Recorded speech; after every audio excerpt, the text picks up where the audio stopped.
بسم اللہ الرحمن الرحیم۔ السلام علیکم معزز طلباء کرام، آپ سب کیسے ہیں؟ آج ہم تفسیر بیضاوی کے سبق نمبر 310 کو پڑھیں گے۔ آج کے ہمارے سبق کا عنوان ہے تسبیح اور تقدیس پر گفتگو۔ آج کے ہمارے سبق کی جو عبارت ہے وہ قال انی اعلم ما لا تعلمون سے شروع ہوتی ہے، اور یہ اصل میں تسبیح و تقدیس کے معنی مرادی اور معنی لغوی کے بیان میں یہ سبق ہوگا، اور اس کے ضمن میں ہم بحمدک کی ترکیبی حیثیت اور نقدس لک کے لام پر بھی بحث کریں گے، اور پھر یہاں پر جو تسبیح کے یا تقدیس کے لغوی معنی کا بیان کیا گیا ہے تو اس پر بھی گفتگو ہوگی۔ بہرحال ہم سب سے پہلے آج کے سبق کی یہ عبارت پڑھ کے اس کا ترجمہ کرتے ہیں، اور اس کے بعد پھر اس کی وضاحت کی طرف بھی بڑھیں گے۔ تو مصنف علیہ رحمہ دیکھتے ہیں اللہ تعالیٰ کی آیت کے کلام کے اگلے حصے کو کہ قال، اللہ تعالیٰ فرماتا ہے انی اعلم ما لا تعلمون، کہ اللہ نے فرشتوں سے فرمایا کہ بے شک میں وہ جانتا ہوں جو تم نہیں جانتے۔ والتسبیح تبعید اللہ تعالی عن السوء، اور تسبیح یہ ہے کہ اللہ کو برائیوں سے دور جاننا۔ وکذالک التقدیس، ایسی ہی تقدیس کا بھی معنی ہے۔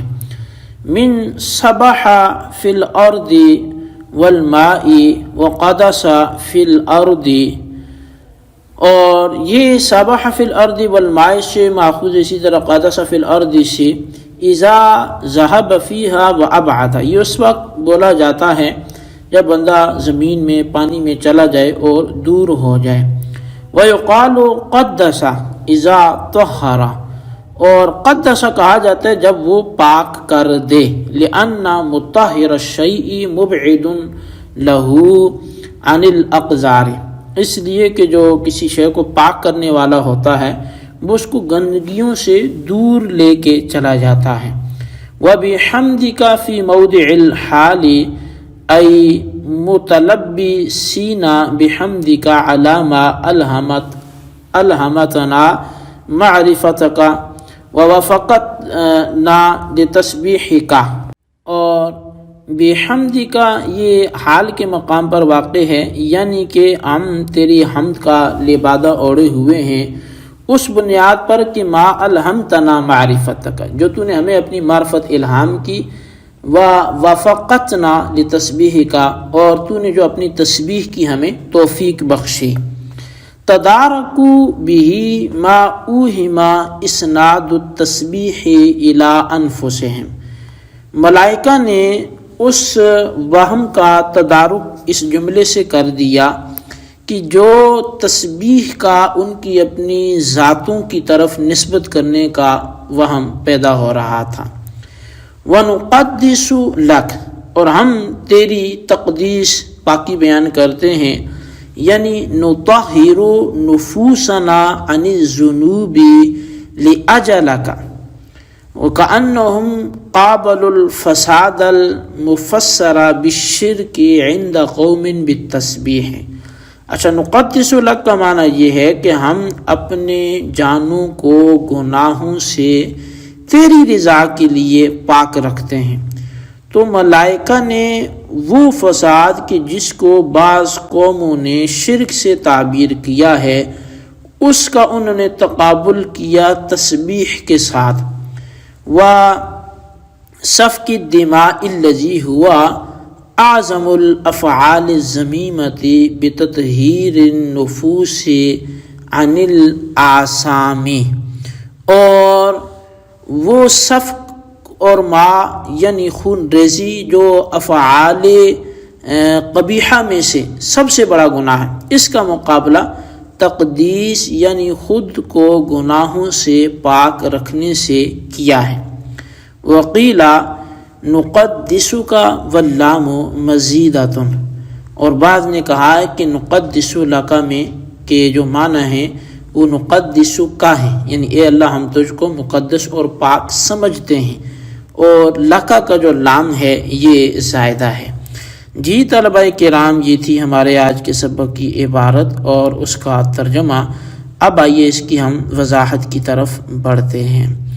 اصل میں یہ جو شروع میں بات کی گئی ہے کہ تسبیح کا جو معنی ہے تبعید اللہ تعالی عن السوء، اصل میں یہ جو مجرد کا ہے تو وہ تو دونوں کے معنی آتے ہیں دور تک چلے جانا، دور نکل جانا، لیکن جب یہ باب تفعیل سے آ کر متعدی ہو گئے تسبیح تقدیس، تو اب معنی ہوئے دور کر دینا۔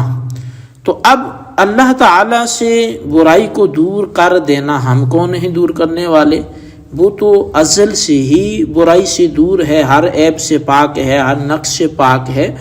تو مطلب یہ ہے کہ اللہ تعالیٰ کی تسبیح و تقدیس کے معنی یہ ہوں گے کہ بندہ اللہ تعالیٰ کے حق میں یہ عقیدہ رکھے کہ وہ ہر طرح کے نقص اور عیب سے بعید ہے، یعنی اعتقاد و تنزہ ہی اللہ تعالیٰ کے ان تمام نقائص سے پاک ہونے کا عقیدہ رکھنا۔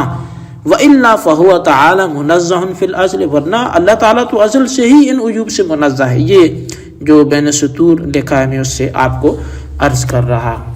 اچھا، اب یہاں پر مصنف علیہ رحمہ وہ فرماتے ہیں کہ قدس کبھی کبھی طہرا پاک کرنے کے معنی میں بھی آتا ہے۔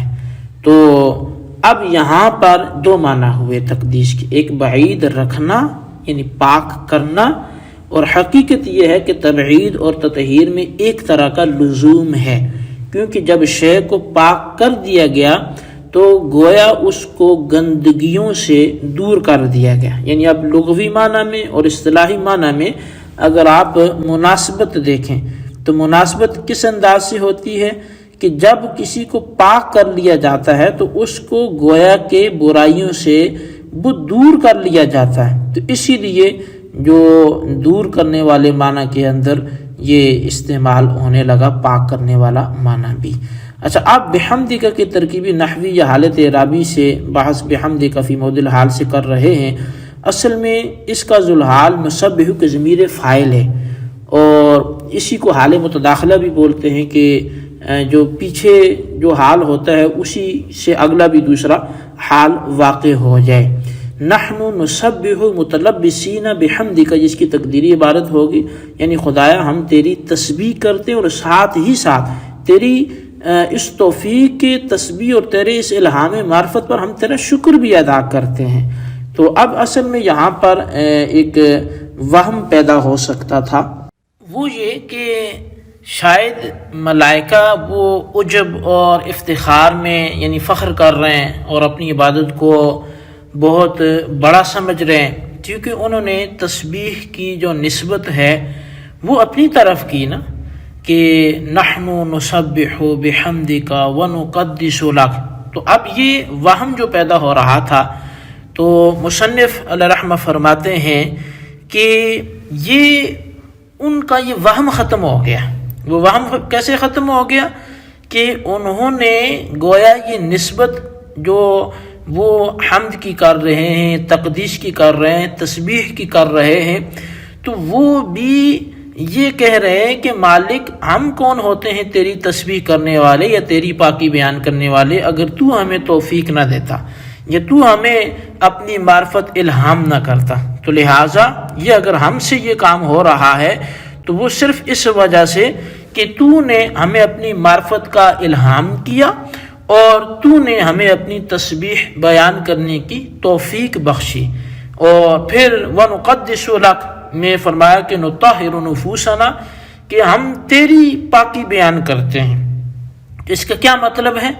مطلب یہ کہ ہم اپنے گناہوں سے تیری رضا کے لیے باز رہتے ہیں، تیری نافرمانی سے تجھے خوش کرنے کے لیے باز رہتے ہیں۔ تو یہاں پر انہوں نے وہ فساد کہ جس کو بعض قوموں نے سب سے بڑا فساد شرک ہے اسے قرار دیا، اور تو وہ خون کا بہانا، اب یہ دو چیزیں تھی۔ تو فساد کا انہوں نے ازالہ تسبیح سے کیا اور خون کے بہانے کا ازالہ انہوں نے تقدیس سے کیا۔ تو بہرحال یہ ہمارے آج کے سبق کی عبارت، اس کا ترجمہ اور اس کی وضاحت تھی۔ اور وَنُقَدِّسُ لَكَ کے اندر جو لام ہے اس کے حوالے سے بات کی گئی کہ یہ لام جو ہے وہ زائد ہے۔ تو بہرحال جی یہ ہمارے آج کے سبق کی عبارت ترجمہ اس کی وضاحت تھی، اس کو آپ اچھی طرح سمجھیں، اس کے خلاصے کو اپنے رجسٹر پر ضرور لکھیں اور بالخصوص ان سوالات کے جوابات بھی دیں۔ سوال نمبر 1 یہ ہے کہ تسبیح کا معنی کیا ہے اور اللہ کی طرف اس کی نسبت کرنے کا کیا مطلب ہے؟ اور سوال نمبر 2 یہ ہے کہ بحمدک یہ کس کے سے حال واقع ہو رہا ہے، وضاحت کریں۔ اللہ تبارک و تعالیٰ سے دعا ہے جو کچھ ہم نے پڑھا سنو سے یاد رکھنے کی توفیق نصیب فرمائے، آمین بجاہ النبی الامین صلی اللہ علیہ وسلم۔